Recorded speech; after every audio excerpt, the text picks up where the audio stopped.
Voilà, nous arrivons sur un bunker 503 qui a été percé par un obus. Je pense que tous ceux qui sont dedans, ils ont dû être morts. Voilà.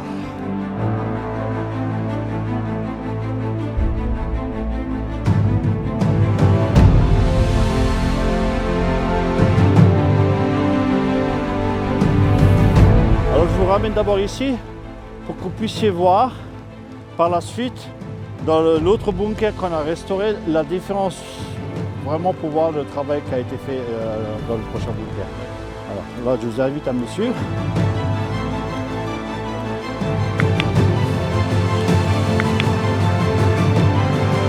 Voilà. Il a eu deux coups, un à gauche et un à droite. Ouais, c'est perforé là. C'est impressionnant parce qu'on voit l'épaisseur du blindage là. 10 cm. 10 cm. Mais bon, je pense que ça a eu des obus à charge creuse.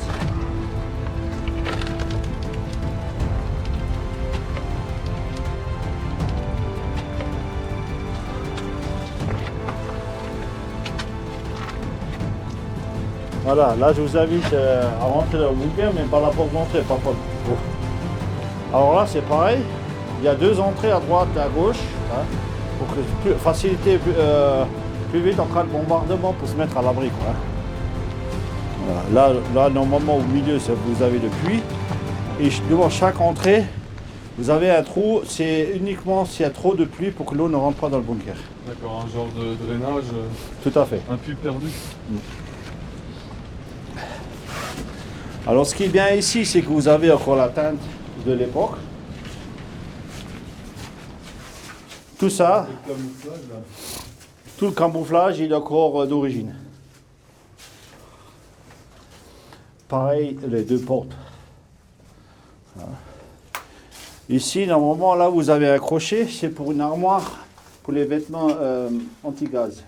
D'accord. Vous verrez ça tout à l'heure dans l'autre bunker. Voilà.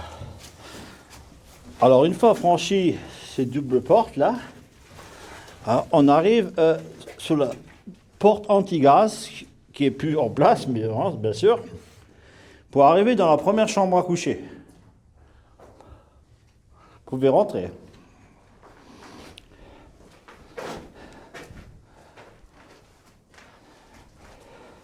Ce qui est bien dans ce bunker là, il y a encore les carrelages à base de caoutchouc, de pneus de voiture.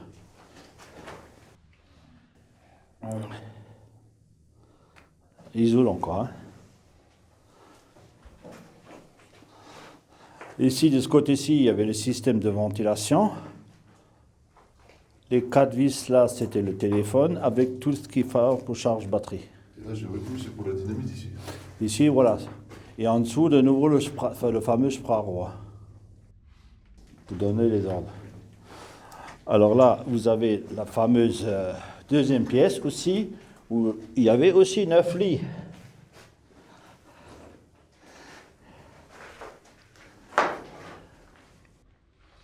Neuf lits, alors c'est un peu. C'était des lits rabattables ou Tout à fait.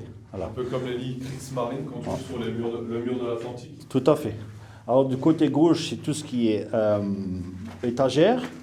Ici, 4 vis pour l'appareil pour l'air, hein, filtrage.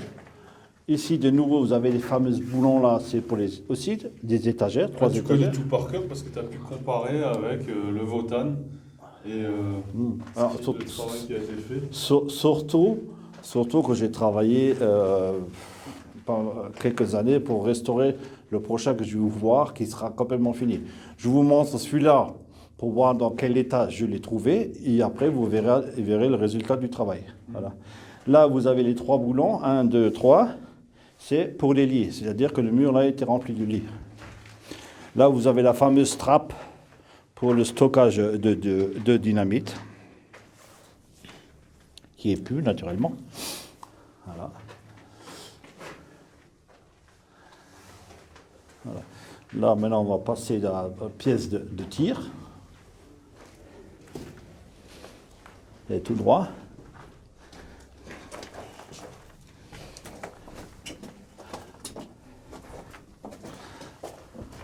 Voilà.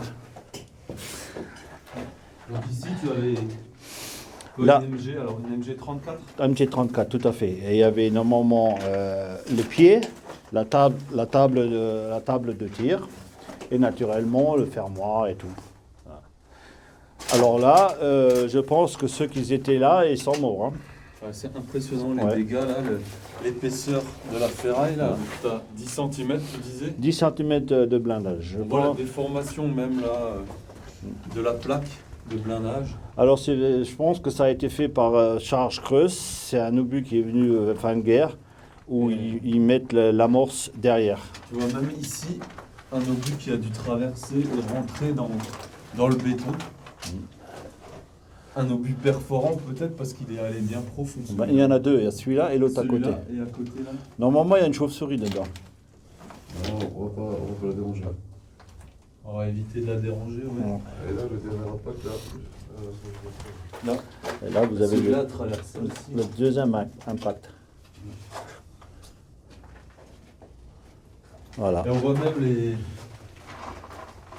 éclats là, à l'intérieur. Ouais, tout à fait. Comme s'il y avait quelqu'un. On voit encore quelques inscriptions aussi. En allemand.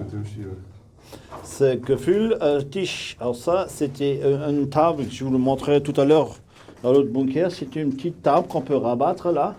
C'est pour charger les bandes en cartouche. Et ici, on a une autre inscription. Anluftung. C'est-à-dire, c'est pour l'air. Ça, là, normalement, il y a un clapet. Je vous le montrais dans l'autre bunker. Il y a un clapet qui se ferme, qui s'ouvre. C'est-à-dire que dès qu'il y a une attaque de gaz, ça se ferme. Donc c'était juste pour filtrer l'air, pour Tout avoir à de fait. l'air neuf. Mhm. Ça servait aussi à évacuer la fumée de la MG. C'est-à-dire que derrière vous, normalement, vous avez un trou.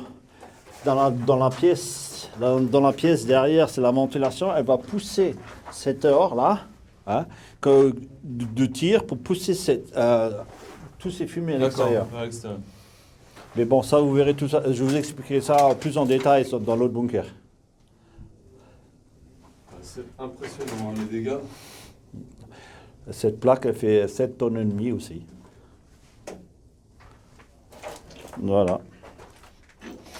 Bon, maintenant, je vous invite à voir le bunker qui a été restauré. Et là, vous voyez dans quel état il est.